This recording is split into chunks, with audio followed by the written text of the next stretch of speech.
Hello, this is Dr. K, and welcome to this Java shortcut. In this video, I'm going to talk about the difference between accessor methods and mutator methods.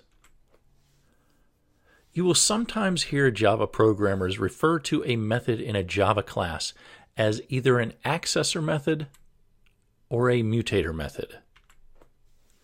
The purpose of an accessor method is to obtain information about an object. An important feature of accessor methods is that they do not make any changes to an object.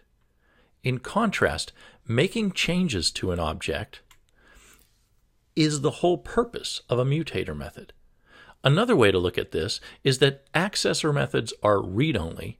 They only read information from an object, while mutator methods will always write to an object. You have to be a little careful when you hear people talk about accessor methods. In the Java tutorial on string, they give the same definition that we just gave. Accessor methods are used to obtain information about an object. However, the Java API for a property descriptor refers to both getFoo and setFoo as accessor methods. In other words, accessors are simply getters and setters. I hope you can see that this usage is not compatible with the first definition, because a method that sets a property of an object is by its very nature modifying that object. Why the different definitions? Because this second definition actually used to be quite common. Getters gave you read access to object properties, and setters gave you write access. So they were both called accessors. Nowadays, this definition is not used as much, but you will still see it used by Java developers, especially if they work a lot with Java beans.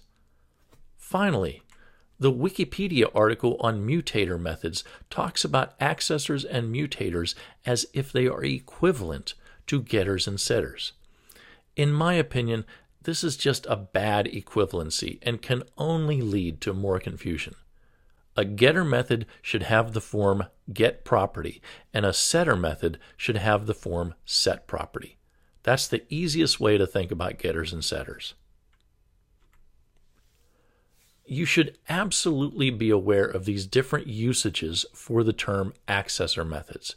However, when we use the term accessor, we will be using it in the sense of this first definition. So our categorization looks like this. Accessors and mutators are mutually exclusive. A method cannot be both. Getters always start with the word get followed by the property name. Although if the property is a Boolean value, it may start with the word is. Getters are always accessors. Setters always start with the word set followed by the property name. Setters are always mutators. Examples of accessors are the size method for a collection and the toString method for any object. These methods do not modify the object. Rather, they return information about the object. Examples of mutators are the add and remove methods for collections. These methods do modify the collection. Finally, a good example of a getter is the getWidth method of a Java rectangle component. And an example of a setter is the setSize method of a Java rectangle. Now, since setSize takes two arguments, you may get some disagreement on whether it is a true setter method, but we're going to call it a setter anyway. Let's try a little exercise. Do you think you can spot the accessor methods and the mutator methods in this stack component? Please pause the video and try to figure out which of these methods are mutators and which are accessors. I'll give you 10 seconds to do that.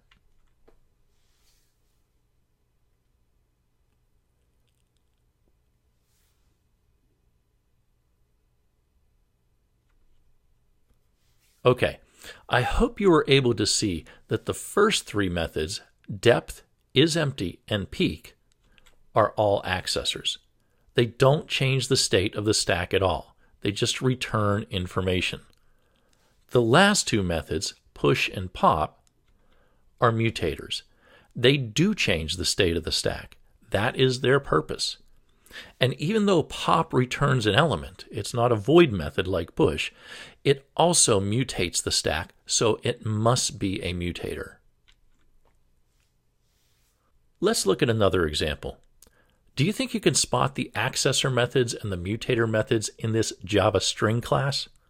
Once again, I'll give you 10 seconds to think about this, or go ahead and pause the video if you need to.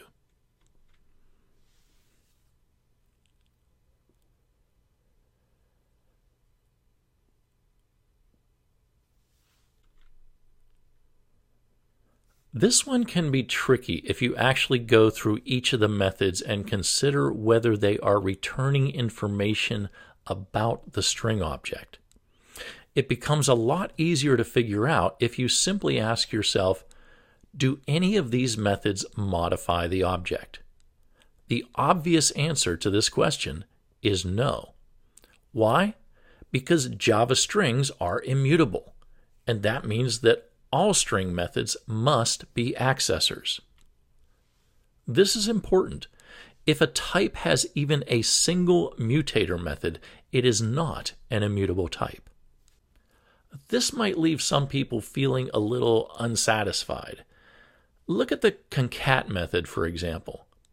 Yes, it's obtaining information about the current string, but it's also obtaining information about the string that's passed in as an argument. And it's not returning either one of those strings. It's returning the concatenation of those strings.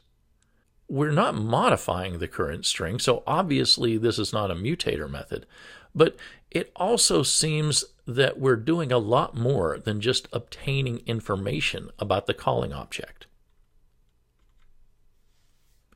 There are some Java developers out there who might say that operation categories limited to accessors and mutators are simply not rich enough.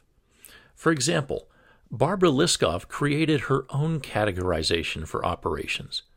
And who is Barbara Liskov? Barbara Liskov is a computer science professor at MIT who has done a lot of work in the area of formal methods. She came up with the Liskov substitution principle, and she is a Turing Award winner. In other words, she's pretty amazing. This is Barbara Liskov's categorization. Creators create objects from scratch. This category does not apply to Java methods. It only applies to Java constructors. Producers create objects based on other objects of their type.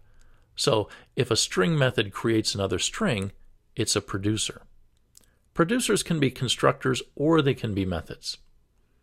Mutators modify objects of their type. This is essentially the same definition that we are using for mutators. And observers, unlike producers, return a type that is different from their type. Since neither producer methods nor observer methods modify their objects, they are essentially just two different kinds of accessors. Let's revisit the diagram we looked at before and figure out how Liskov's operation categories fit into the big picture. This time around, we're going to ignore getter and setter methods. However, since Liskov's categories also apply to constructors, we're going to bring them into the picture. If you look over Liskov's operation categories carefully, you'll see that constructors can either be creators or producers. If a constructor does not take any arguments of its type, then it's a creator. An example of a creator is the default constructor for a string. This constructor does not take any arguments and initializes a new string object whose value is the empty string. An example of a constructor that is a producer is the copy constructor for a string. This constructor takes an existing string as an argument, and it initializes a new string object whose value is the same as the original string. What about accessor methods? Well, There are also two types of accessor methods. Accessor methods can be observers or producers.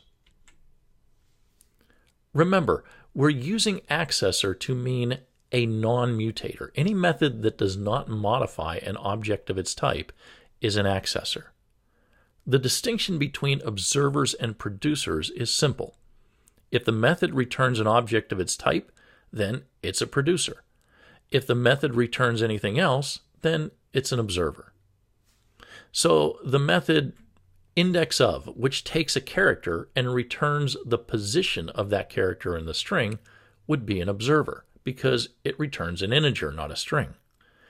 And the method trim, which returns a copy of the original string with the leading and trailing white space removed, would be a producer because it does return a string.